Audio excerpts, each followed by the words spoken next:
Hello travellers, Shaku here and welcome back to another Octopath Traveler Champions of the Continent video. Unfortunately, the wait for Cyrus continues and Square decides to release another hunter character to the game. To be honest, it's probably not a bad thing, since we are lacking some 5-star hunter characters in the game compared to some of the other classes. Xanta is a hunter who travels with his faithful direwolf companion Hagen, and is known for his skill with the bow and was a mentor to Harnett. Xanta is one of those characters that can deal a number of different weaknesses to enemies, such as dagger, fan, light and of course bow damage, which makes him quite a versatile character to have. Stat wise, let's compare the master versus the student. Xanta has higher HP, slightly more attack and crit, whereas compared to Harnett she has higher magic and magic defense as well as speed. Apart from that, the rest are very similar to each other. Offensively, just like Harnett, Xanta has a cool skill where he can summon his direwolf to deal either a 2-hit single target dagger attack or a 1-hit fan AoE attack on the enemy. This is a nice option to use, since Xanta won't just be restricted to using bow attacks and his element. He also has access to a 2-hit single target bow attack and a 1-hit single target bow nuke skill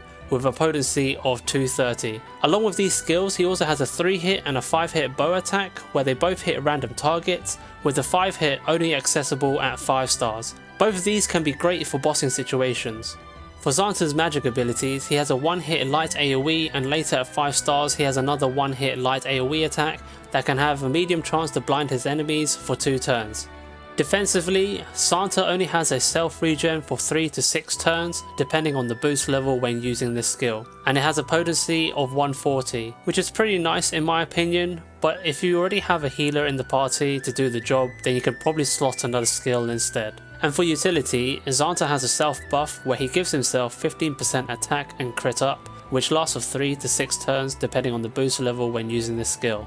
Xanta's passives are pretty decent in my opinion, as his 1-star passive gives him 30% bow damage up. This is useful because you'll most likely use him for his bow attacks and not his magic skills. And for his 3-star passive is a straight 30% damage up for his cool skill, where his companion Hagen gets a damage boost.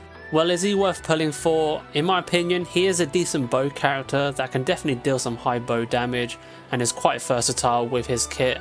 However, like most of you, we probably have some pretty good bow characters already, like Scarecrow, Camilla and Lucette, that can substitute until you get Xanta off banner. So to answer, personally I won't be pulling for Xanta myself and will continue to wait for our favourite scholar to appear. Well, that's it for today, and as always, thank you for watching, and let me know in the comments below what you think of Xanta. Are you in need of a bow character? Do you have Harnett already and maybe you want her mentor for collection purposes? Or maybe you decide to get him off banner instead? Either way, I wish you all the best of luck if you decide to pull for Xanta. See you in the next one. Peace!